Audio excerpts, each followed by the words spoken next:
जय हिंद स्टूडेंट। बहुत दिन के बाद वीडियो आ रहा है क्योंकि बहुत दिन से मेरा तबीयत कुछ ठीक नहीं चल रहा है। आज भी ठीक नहीं है, लेकिन आपका एग्ज़ाम काफ़ी नज़दीक आ गया है तो आपको पढ़ाना भी काफ़ी ज़रूरी है। उसके देखते हुए जो आज हम पढ़ेंगे उसका नाम समास है। समास होता क्या है, बस थोड़ा सा ध्यान दीजिएगा, समास तुरंत सीख जाइए। सम आस इसको बोलते हैं प्लस। इसको क्या बोलते हैं? प्लस। लेकिन हम प्लस नहीं बोलते तो हम क्या बोलते हैं आपको कमेंट में बताना होगा।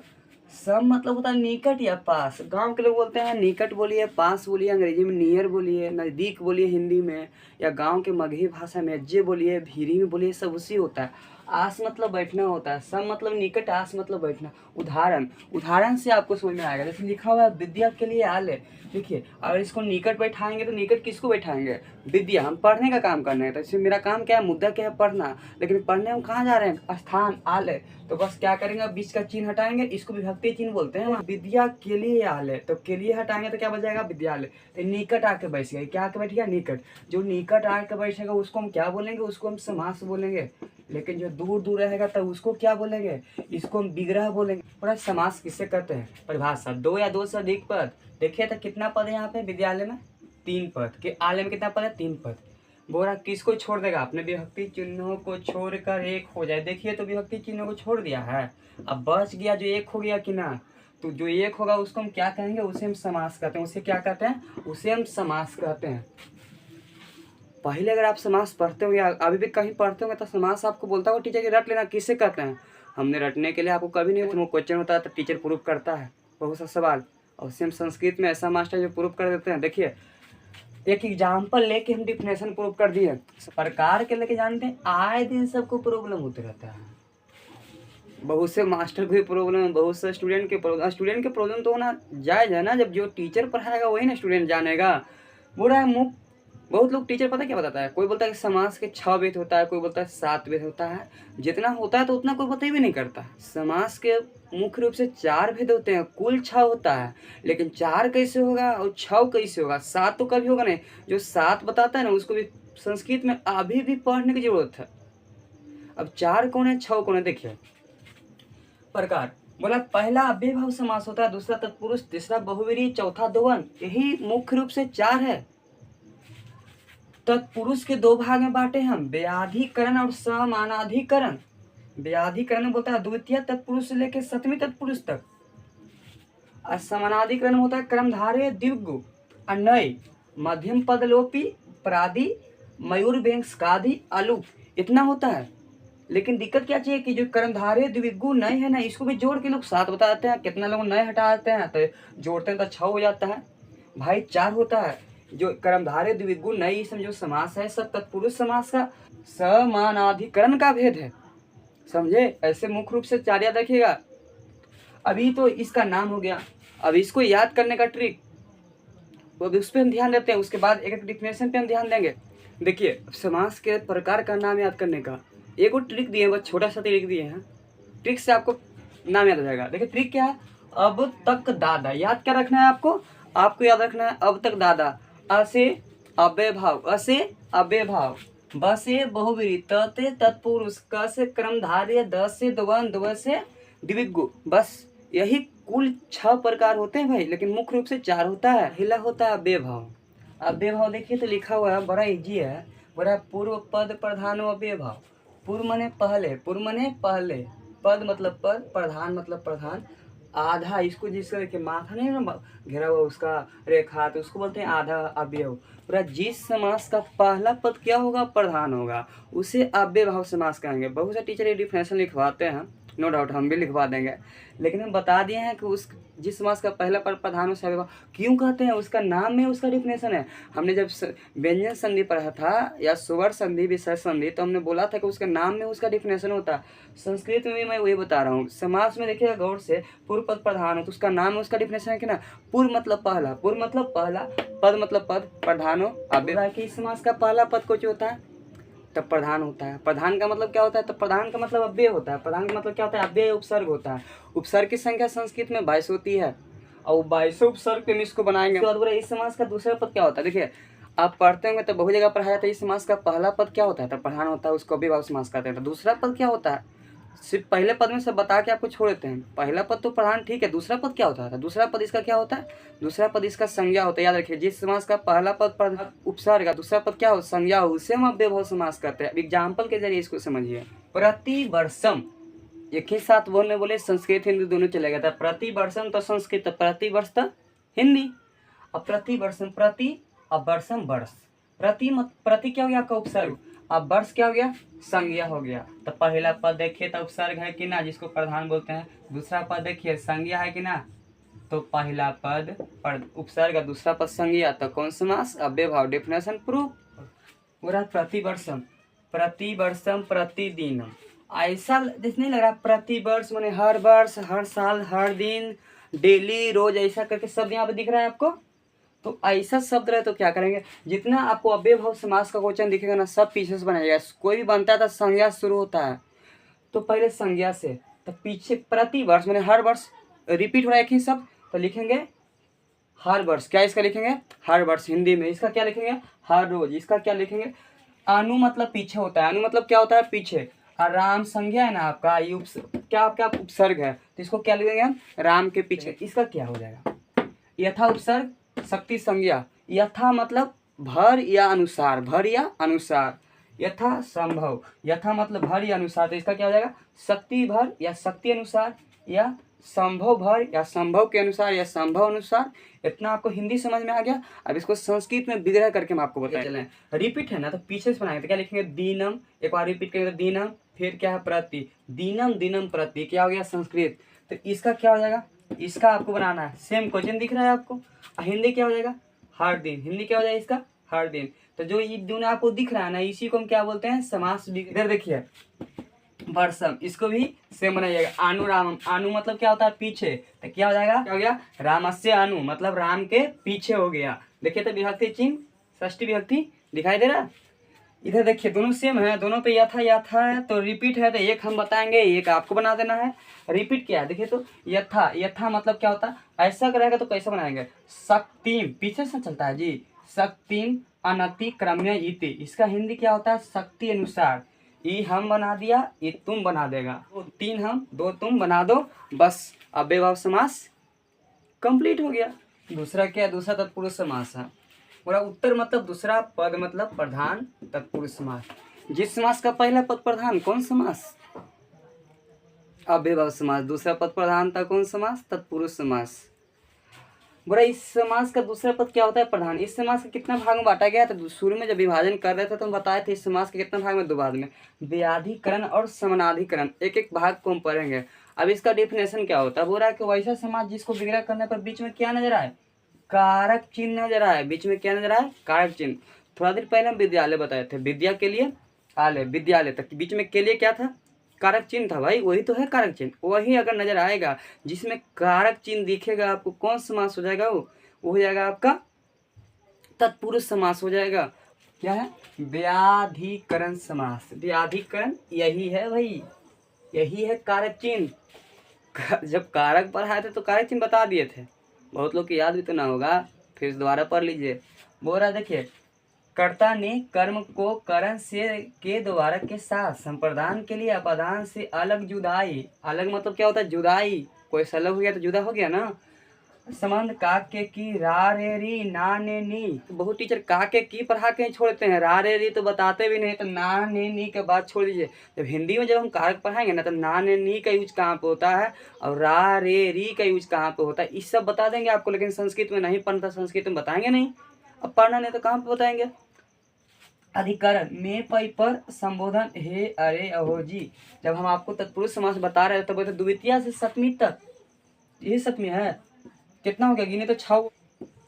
तो याद रखिएगा, व्याधिकरण का प्रकार कितना होता है? 6 होता है। पहला और 8वां नहीं होता है। तो व्याधिकरण का प्रकार कितना हो गया? 6 हो गया। कोई दिक्कत यहाँ तक समझने में? अब यही पर पूरा बन जाएगा, जिसमें आपको को चिन्ह दिखाई दे, कौन तत्पुरुष? कर्म तत्पुरुष। से चिन्ह दिखाई दे, कौन तत्पुरुष? कर्म तत्पुरुष। के लिए कौन तत्पुरुष? संप्रदान। ऐसी करके कहाँ तक? अधिकरण तक। बस यही है व्याधिकरण, बस यही है। अब इसका एग्जाम्पल, चिड़ी को मार, को कौन चिन्ह है? द्वितीया को, तो चिड़िया को मारने वाला हो गया चिड़ी मार। रिक्शा चालक कौन? निरहुआ। रिक्शा को चलाने वाला। इससे करके हम कहाँ तक चलेंगे? अधिकरण तक चलेंगे। समझ में आ गया यहाँ तक? आपको कोई दिक्कत समझने में? अब हमको पढ़ना है समानाधिकरण समास। इसका पहला प्रकार होता है कर्मधारय समास। ये कर्मधारय क्या होता है? कर्म मतलब उसका काम, काम पे धारण होगा, मैंने काम पे आश्रय होगा। तो बोल रहा वैसा समाज जिसको विग्रह करने पर, विग्रह मतलब कोची करने पर, चिपकल है उसको हटाने पर क्या होगा? पहला पद क्या नजर आएगा? विशेषण नजर आएगा। विशेषण क्या होता है? जो हर हाल में संज्ञा अथवा सर्वनाम की जो बड़ाई कर दे उसको विशेषण कहते हैं। विशेषण के सबसे सस्ता एग्जाम्पल बताएं क्या होता है? मर्दाना। हस्बैंड जो गांव का मर्दाना होता है। विशेषण गांव का मर्दाना से कैसे होता है? जैसे देखिए गांव का मर्दाना ना कितनों पियक कर रहेगा ना, औरत से पूछिए तो बोलेगा कि जायदा जैसनो थी लेकिन मर्दान में ना थी। मतलब हर हाल में बड़ाई करा, कितनों पीटे लेकिन बड़ाई उकरे करेगी, उसी को विशेषण बोलते हैं। नजर आए उसको हम क्या बोलते हैं? कर्मधारय समास उसको बोलते हैं। यहाँ तक देखिए अब विशेषण क्या होता है? बोला इस विशेषण, इसमें दोनों पदों की विभक्ति एक ही होगा। इस समास में दोनों पद की विभक्ति समान होगा। जैसे मान लीजिए पहला में अगर द्वितीय विभक्ति लग रहा है तो दूसरे पद में द्वितीय विभक्ति लगेगा। अभी दोनों पद क्या होता है? बोला दोनों पद मतलब पहला पद क्या होगा? इसका विशेषण, दूसरा पद क्या होगा? संज्ञा। पहला पद अगर उपसर्ग या दूसरा पद संज्ञा तो अव्यय भाव, लेकिन पहला पद विशेषण दूसरा पद संज्ञा था कर्मधारय। क्या? पीताम्बर। पीत मतलब पीला, अंबर मतलब वस्त्र। अब पीला क्या है? तो पीला इसका विशेषण नंबर वस्त्र। अब पीला विशेषण कैसे है? शादी ब्याह में गए ना सब, जैसे देखिए खास करके लड़के ने इतना सज के कहा जाती है, पता है आपको, ताकि अट्रैक्शन ध्यान सबको उसके तरफ जाए। पूरा सब किस्म का कपड़ा पहन ले, कोई के ध्यान ना है, लेकिन ध्यान सबके कहाँ है? तब पियर की फराक वाली पर सबके ध्यान है। मैंने जो ना आएगा देख ली तब एकदम गजब लगता है। मैंने पीला कपड़ा पहन रहा हो, पियर की केकरा दिक्कत की? पियर की वाली के देख, उसका कपड़ा के बड़ाई कर रहे हैं कि ना? आप कुछ और के बड़ाई कर रहे हैं, कपड़ा की बड़ाई कर रहे हैं। तो बोला जिसका बड़ाई करने के लिए जऊची से सूचित किया जाए, मैंने उसको बड़ाई करने के लिए कोई सूचित कर रहे हैं तो कपड़वा से। कपड़वा कैसन कलर के है? तो कपड़वा उसका पीला कलर के है। अंबर मतलब वस्त्र, माने पीला वस्त्र वाली। कौन समास हो गया? कर्मधारय समास हो गया। पीतम च तत् अम्बरम, माने पीला वस्त्र वाली, पियर की फराक वाली। मधुर वाणी, मधुर मतलब मीठा। सबके आजा देखिए, जैसे देखिए बहुससी, जैसे कोई भी सिंगर का नाम ले लीजिए तो कोई की आवाज़ है सबसे मस्त होता है। और मधुर, मधुर मतलब मीठा। वाणी मतलब मधुर च असो वाणी, माने जिसका आवाज़ कोची हो, मीठा हो। महान पुरुष, महान च असो पुरुष मतलब जो महान पुरुष हो। आगे देखिए श्वेतांबर, ये तो अभी हम बताए पीताम्बर पे। अगला है संख्या पूर्व द्विगु, बोले तो द्विगु समास अगला है। देखिए बोला है संख्या, संख्या मतलब गिनती की संख्या। 1 2 3 4 ये सब क्या चाहिए? सब गिनती की संख्या। पूर्व माने पहले, जिसका पहला पद कौची हो? गिनती की संख्या हो। मतलब 1 2 3 4 सब क्या चाहिए? गिनती की संख्या है। जिसका पहला पद गिनती की संख्या हो या पहला पद संख्यावाचक हो, उसे हम कौन समास बोलेंगे? उसे हम द्विगु समास बोलेंगे। अब इसका एग्जाम्पल देखिए, अठन्नी चमन्नी। अठन्नी चमन्नी ना आई थी सबके मुंह पर ना, पहले गीत भी याद आ जाता है शादी ब्याह वाला। उसके बाद क्या चाहिए? त्रिभुज। फिर क्या चाहिए? चतुर्भुज। 8 आनों का समार अठन्नी, 4 आनों का समाहार। इसमें समाहार का प्रयोग करते हैं। 8 आनों का समार अठन्नी, 4 आनों का समार त्रिभुज। 3 भुजाओं का समार चतुर्भुज त्रिभुज, 4 भुजाओं का समार चतुर्भुज। ये तो आपका हिंदी में समझा दिए। अब इसको हम संस्कृत बनाने के लिए बता देते हैं। का नाम अनानाम समाहारा, 8 आनों का समाहारा। चतवारा नाम अनानाम समाहारा चमन्नी। अब देखिए यहाँ पे चमन्नी, यहाँ पे चतुर्भुज, यहाँ पे भी चतरा नाम है, यहाँ पे भी चतवारा नाम है, लेकिन यहाँ पे भुजा है, यहाँ पे अना है। समझ गए? अनाना मतलब संख्या हो गया, भुजा मतलब आपका कौन हो गया? तो ये आपको समझ में आ गया। समानाधिकरण का सबसे लास्ट पार्ट है जिसको नाम है नई समास नाम है। जानते हैं तत्पुरुष समास और बहुव्रीहि समास दोनों का भेद है, याद रखिएगा। इसका एग्जाम्पल सब समझिएगा। बोला वैसा समास जिसको विग्रह करने पर पहला पद अ या न नजर आए, अ या न नजर आए, उसे हम नई समास बोलते हैं। अनाथ, जिसका कोई साथ न, उसको हम क्या बोलते हैं? उसको हम अनाथ बोलते हैं। दूसरा क्या? अमर, जो कभी ना मरे, साउथ फिल्म के हीरो। निर्धन, जिसके पास कुछ धन ना हो, उसको क्या बोलते हैं? निर्धन। अमर बोले तो न मरने वाला, निर्धन मतलब जिसके पास धन ना हो, निर्धन। समझ गए तीनों आप। यही आपका नई समझ करेंगे। समास के 4 रूप में तीसरा भाग का बात करेंगे, जिसका नाम है अन्य पद प्रधान बहुव्रीहि। अब अन्य पद क्या होता है, इससे पहले हम जो पढ़ रहे थे उसको हम बता देते हैं। पहला पद प्रधान अव्ययभाव, दूसरा पद प्रधान तत्पुरुष, और ये हो गया अन्य पद प्रधान। मतलब अन्य पद प्रधान कहने का मतलब होता है जिसका कि न पहला पद प्रधान हो और न दूसरा पद प्रधान हो। इसके अलावा कोई अगर अन्य पद प्रधान हो उसको हम क्या चीज बोल देंगे, उसको हम बहुव्रीहि समास बोल देंगे। अन्य पद में सबसे याद करके सबसे आसान जानते क्या होता है, अन्य पद में ज्यादातर किसका नाम आता है ना, ज्यादातर भगवान जी का नाम आता है। ज्यादातर किसका नाम आता है, भगवान जी का। जैसे आपको भगवान का नाम से शुरू हो, आंख मूंद के नहीं, आंख खोल के टिक लगाया कौन समास में, बहुव्रीहि समास में टिक लगाएगा। आंख मूंद के टिक लगाया तो कहीं और टिक लगने लग जाएगा। एग्जाम्पल समझिएगा, कर्मधारय में जो एग्जाम्पल दिया था, कर्मधारय अब बहुव्रीहि में ना कभी कभी एग्जाम में सवाल भी आता है, कर्मधारय और बहुव्रीहि समास में क्या अंतर है, तो वही अंतर समझा दे रहे हैं। जैसे कर्मधारय में क्या होता है, पीला वस्त्र हो उसको हम क्या चीज बोलते हैं, पीताम्बर, हो गया कर्मधारय। बहुव्रीहि क्या होता है, पीला वस्त्र हो जिसका, अर्थात ये हो गया आपका कौन पद, पहला पद। ये आपका कौन पद, दूसरा पद। ये आपका क्या हो गया, ये हो गया आपका अन्य पद। यही अन्य पद भगवान जी का नाम आया ना, यही अन्य पद भगवान जी का नाम आ गया। इसी को क्या बोलते हैं हम, बहुव्रीहि समास। पीतम अम्बरम यस्य स एव, मतलब अर्थात कौन भगवान जी, विष्णु भगवान जी। समझ में आपको आया, इसी को बोलते हैं बहुव्रीहि। और सिर्फ इतना तगड़ा था तो उसको हम क्या बोल देते हैं, कर्मधारय बोलते हैं। कुछ और एग्जाम्पल जो आपको बनाना है लंबोदर और नीलकंठ। बस सेम दिमाग लगाइएगा। लंबोदर कौन भगवान के बोलते हैं, गणेश जी को। नीलकंठ इनके पिताजी को शंकर भगवान को बोलते हैं नीलकंठ। ये दोनों को आपको अगर समझ गएंगे ही तो बस बना दीजिएगा। सबसे लास्ट हो गया आपका द्वंद्व समास, चार्थे द्वंद्व। इसका पूरा नाम क्या है, चार्थे द्वंद्व। च अर्थ को कौन समास बोलते हैं, द्वंद्व समास। च मतलब और, बोला वैसा समास जिसको विग्रह करने पर बीच में क्या नजर आए, च बीच में क्या नजर आए, च उसको हम कौन समास बोलेंगे, उससे हम द्वंद्व समास बोलेंगे। च को हिंदी में क्या बोलते हैं, और बोलते हैं।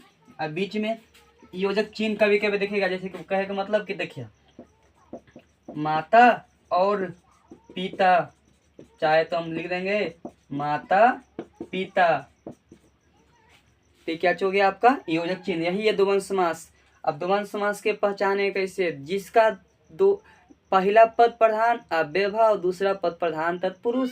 पहला दूसरा कोई नहीं, कोई अन्य पद प्रधान, तो अभी बताया बहुव्रीहि। इसका बोलता है इसका दोनों पद प्रधान, तो क्या बोलता है उसको, द्वंद्व समास, दो बंद। कभी कभी ना आप देखिएगा, अगर आपको कोचिंग स्कूल जाने का मन नहीं ना होता है, तो जैसे ज़बरदस्ती घर में जिद्दी करते हैं कि ना जाओ, नहीं जाएंगे तो मम्मी तो पीटवे करेंगे, बंद करके हो सकता है पीटेंगे, शाम का आएंगे तो पापू पीटेंगे। दोनों बराबर पीटे में कोई कमी ना की है यहाँ पे, मैंने दोनों बराबर ध्यान दे रहे हैं। मैंने जिसमें दोनों बराबर हो उसको हम कोची बोलेंगे, उसको हम द्वंद्व समास बोलेंगे। समझ में आ गया आपको ये द्वंद्व समास। अब इसका एग्जाम्पल और देखिए, जो आप लिखल है यहाँ पे रात्र दिनों कृष्ण अर्जुन, ये दोनों को आपको बना देना है। इसके अलावा जानते हैं सबसे एकदम फनी एक एग्जाम्पल होता है लुंडी सुतरी। लुंडी सूत्री बहुत लोग को समझ में नहीं आ रहा होगा। लुंडी सूत्री उनको ज़्यादा समझ में आता है जो बस एक में डाल के खींचते हैं ना, उनको सबसे अधिक समझ में आता है लुंडी सूत्री क्या होता है। तो यहाँ पे आपका पूरा समास खत्म हो गया। हमने अपने तरफ से पूरा 100% कोशिश किया आपको समझाने का। अगर इसके अलावा समझ में अगर आपको नहीं आता है तो रिपीट वीडियो रोक के बार बार देखिए, एग्ज़ाम काफ़ी नज़दीक आ गया। आज के लिए इतना ही, बाकी नेक्स्ट क्लास में आज हमने जैसे बहुत लोग का कमेंट देते रहता है कि सर जैसे आप क्लास में पढ़ाते हैं ना वैसे वीडियो भी पढ़ाइए, ताकि सब मुझे क्लास में कहने का मतलब कि हम हंसा हंसा कर पढ़ाते हैं। तो हमने आज कोशिश किया कुछ आपको हंसाने का। बाकी आपको नेक्स्ट क्लास में और इससे ज़्यादा कोशिश करेंगे कि आपको मज़े में पढ़ाने की कोशिश करेंगे, मज़े के साथ साथ पढ़ने पर भी ध्यान दिया जाए। बाकी नेक्स्ट क्लास में मिलते हैं, तब तक के लिए धन्यवाद, जय हिंद।